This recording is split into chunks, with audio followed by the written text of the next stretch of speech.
세상을 이기느니라. 세상을 이기는 승리는 이것이니 우리의 믿음이니라. 아멘. 요한일서 5장 1절부터 4절까지 본문입니다. 세상을 이기는 승리, 세상을 이기는 승리 말씀의 제목입니다. 4절에 나와 있습니다. 4절, 무릇 하나님께로부터 난 자마다 세상을 이기느니라. 세상을 이기는 승리는 이것이니 우리의 믿음이니라 라고 기록하고 있습니다. 자, 오늘은 이긴다, 승리의 개념을 좀 이해해 보고자 하는데요. 무엇이 이기는 것인가? 또 어떻게 하는 것이 이기는 것인가? 예를 들어서 스포츠 경기에서 이기려면 어떤 상황이 돼야 될까요? 스포츠 경기에서 이기는 것, 한마디로 1대 0이라는 거잖아요. 나는 가졌고 상대는 가지지 못했을 때, 나는 점수라고 하는 것을 얻었고 상대는 그것을 얻지 못했을 때, 그래서 점수를 가지거나 또는 어떤 상을 가지거나 득점을 갖는 사람을 우리는 이긴다라고 말합니다. 자, 이 개념에서 조금 출발을 해서 살펴본다고 하면, 성경에서 말하는 이긴다라고 하는 것은 가지고 있다라는 뜻으로 해석할 수 있습니다. 내가 가졌습니다. 내가 얻었습니다. 내가 그것을 지키고 있습니다. 자, 그랬을 때 이것을 성경은 이긴다의 개념으로 이해할 수 있다는 거죠. 대표적으로 우리가 가질 수 있는 게 무엇이 있겠습니까? 말씀이죠, 말씀. 우리는 말씀이 있고 저쪽은 말씀이 없고, 우리는 하나님이 있고 하나님이 없고, 이걸 이제 이긴다의 개념으로 본다고 하면, 우리가 하나님을 가졌고 말씀을 가졌고 오늘 본문에 따르면 믿음을 가졌기 때문에, 그래서 세상을 이긴다라고 이야기하는 것입니다. 우리가 어떻게 세상을 이길 수 있겠습니까? 그렇죠? 상대가 안 되잖아요. 상대는 훨씬 더 힘이 있고 능력이 있고 마치 골리앗과 같은 자였단 말이죠. 그렇게 거대하고 힘세고 능력 있어 보이는 그 상대는 어떻게 이길 수 있느냐? 근데 성경에서 말하는 이긴다의 개념은 그렇게 세상에 말이 많고 병거가 많고 또는 병사가 많고 또는 재물이 많고 이걸 이긴다라고 말하지 않고, 하나님이 공급하시는 그것을 가지고 있을 때, 자, 이것을 이긴다라고 지금 이야기하고 있는 것입니다. 이걸 성경에서는 다른 말로 표현하기도 하는데요. 이제 아들을 낳는 것으로 묘사하기도 하죠. 아들이 있으면 이기는 자고 아들이 없으면 그렇지 못한 자였죠. 예를 들어서 하갈과 사라 있습니다. 하갈이 이스마엘이라는 아들이 있었죠. 그런데 사라는 아직 이삭을 낳지 못하고 있었습니다. 사무엘을 낳기 전에 한나 있었죠. 그녀는 슬퍼했습니다. 반면에 분이 나는 아들이 있었기 때문에 기뻐했다. 그래서 이 가진 자, 아들이 있는 자, 가진 자는 기본적으로 이제 기쁨, 즐거움 가운데 살아가게 됐고, 그것이 없는 자들은 슬픔, 고통 가운데 살아가게 되는 것임을 우리 가운데 가르쳐주고 있습니다. 자, 그러면 우리는 어떻게 세상을 이기는 것인가? 오늘 본문에 따르면 세상을 이기는 승리는 이것이니 우리의 믿음이니라. 우리가 믿음이 있다는 거예요. 그래서 이긴다라고 이야기하고 있는 것이죠. 그러니까 세상에서 말하는 이긴다의 개념과 성경에서 말하는 이긴다의 개념이 다르기 때문에, 우리를 하나님께서 이기는 자로 세우신다라고 하는 것은 세상이 갖지 못한 것, 또 세상은 알지 못한 것, 이것들을 우리 가운데 공급해 주셔서 하나님께서 보시기에 이기는 자로, 승리하는 자로 저와 여러분들을 만들어 가시겠다라고 하는 구원의 약속이 되고 있습니다. 세상에 아무것도 없는 것 같아도 하나님께서 저와 여러분들에게 믿음을 주셔서 세상을 이기는 자로 살아가게 해주신 줄 믿습니다. 하나님이 주시는 그것, 오늘 특별히 믿음 주시옵소서. 이 믿음 붙잡고 세상을 이기는 자로 살아가시는 성도님들 교회 되시기를 소망합니다. 자, 믿음 중에서 주시는 믿음은 예수께서 그리스도이심을 믿는 믿음을 가리키고 있습니다. 1절 5장 1절 보시면, 예수께서 그리스도이심을 믿는 자마다 하나님께로부터 난 자니 또한 낳으신 이를 사랑하는 자마다 그에게서 난 자를 사랑하느니라. 자, 예수가 그리스도이심을 믿게 하셨단 말이죠. 그 믿음도 하나님께로부터 난 것이고 준 것이다, 이렇게 이야기하고 있습니다. 예수님은 분명 성경에서 하나님께서 보내신 자, 독생자 그리스도 예수이심을 증거하고 있습니다. 그런데 이것을 아는 것으로 끝나는 것이 아니라 본문에 따르면 믿는 자가 되게 해주셨다라는 거죠. 그래서 이 아는 것과 믿는 것은 완전히 차원이 다른 이야기가 된다라는 것이죠. 믿음을 갖게 해주시는 것이 은혜이요 하나님이 우리 가운데 주시는 선물에 해당하는 것입니다. 예를 한번 들어볼게요.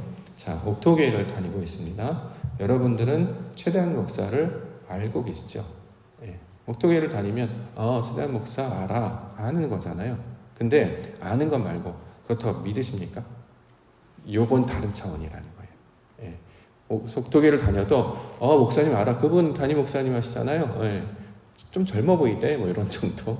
예. 그분이 뭐 애들도 있는 것 같고 뭐 이렇게 산다는 거 알아요. 근데 아는 것은 겉모습으로 뭐 그에 대한 지식으로 아는데 믿는다라고 하는 개념은 완전히 다른 차원이라는 거죠. 왜냐하면 믿음은 그의 전적인 것은 신뢰한다라고 하는 것인데 이것은 사람이 가질 수 있는 능력이 아니라고 성경은 이야기해요. 믿음은 하나님이 주시는 선물이다.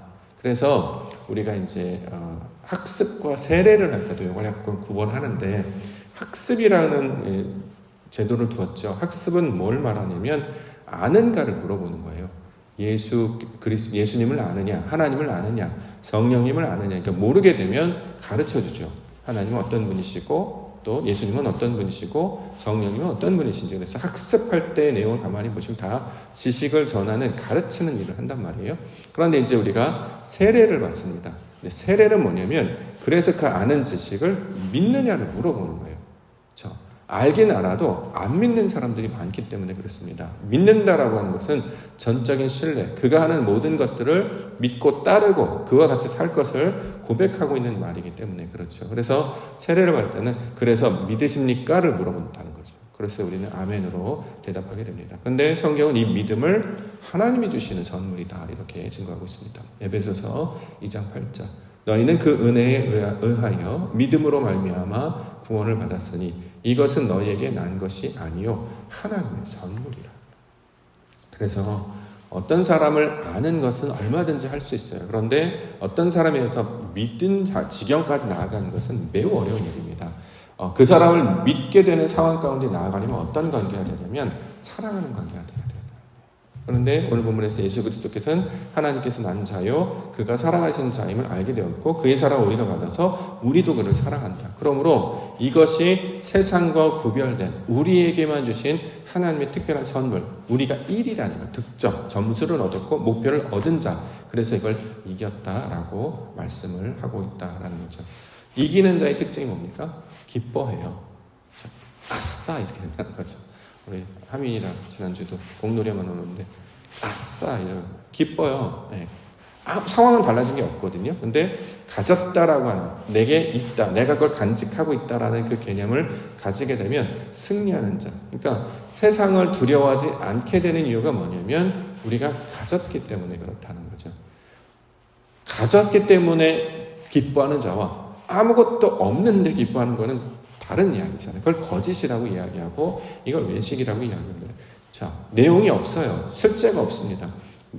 아무것도 없는데 그렇게 기뻐한다 그런 척을 하는 거죠. 외식하는 건데 성경은 우리에게 그 예수께서 그리스도이심을 믿게 하여 주셨으므로 그 믿음으로 말미암아 너희는 세상을 이기는 자가 되었고 이것이 하나님이 주신 선물의 내용이 되었다라고 이야기하고 있습니다. 그러므로 저와 여러분들은 하나님으로부터 그 가장 귀한 선물을 받은 자로 살게 되는 줄 믿습니다.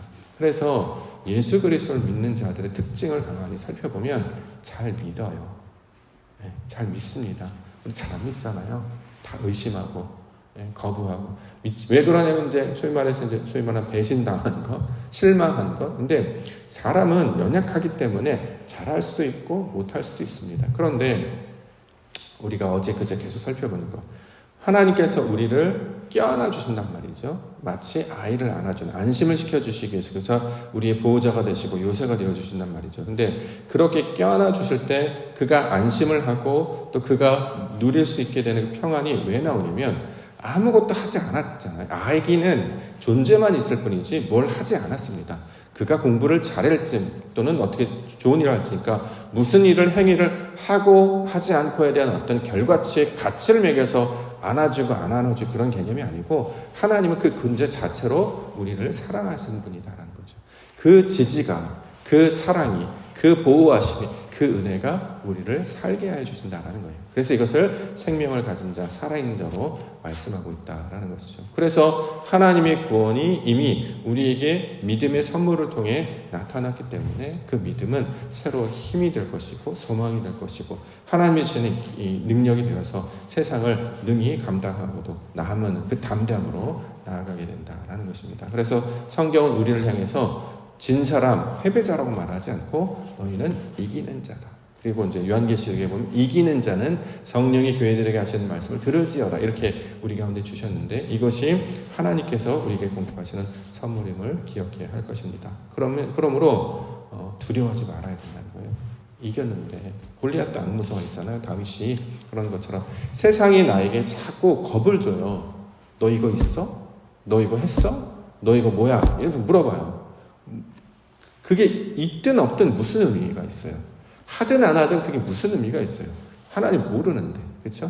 그것이 우리를 흔들 수 있는 문제가 아니라는 거예요. 그래서 시편을 보면 말씀이 없을 때, 하나님에 대한 약속이 없을 때 시편 기자는 매우 당황하고 하나님께 부르짖습니다. 마치 아기가 엄마 품을 떠난 것처럼 불안해하고 두려워한단 말이죠. 근데 세상에서 말하는 불안과 두려움이 아니라 하나님께서 응답하시지 않는, 내게 말씀하시지 않는 것 같을 때, 자, 그래서 두려워하지 세상은 나를 흔들 수 없다라고 이야기하고 있습니다. 우리에게 주신 그 믿음이 하나님이 주신 가장 귀한 선물임을 우리가 기억하여서 그 믿음으로 말미암아 담대함으로 세상을 이기며 살아가실 수 있는 우리 성도님들 교회가 되기를 원합니다. 또 하나 주신 것이 계명인데요. 2절과 3절. 우리가 하나님을 사랑하고 그의 계명들을 지킬 때에 이로써 우리가 하나님의 자녀를 사랑하는 줄을 아느니라.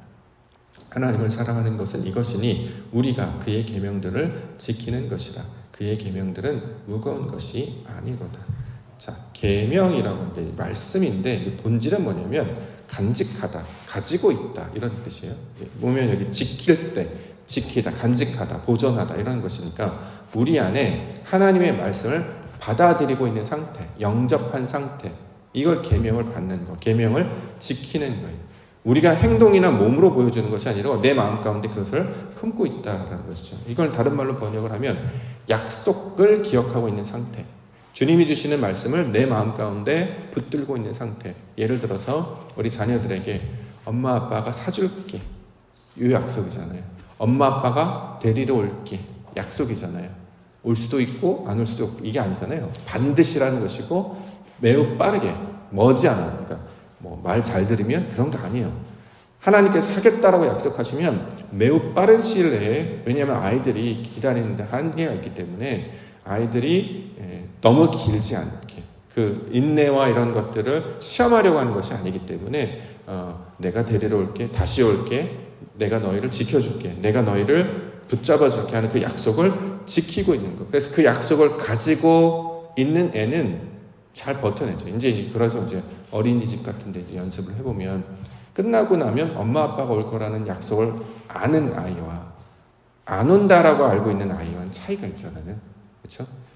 엄마가 올 수도 있고 안 올 수도 있어. 그러면 불안해서 그 시간을 보내겠습니까?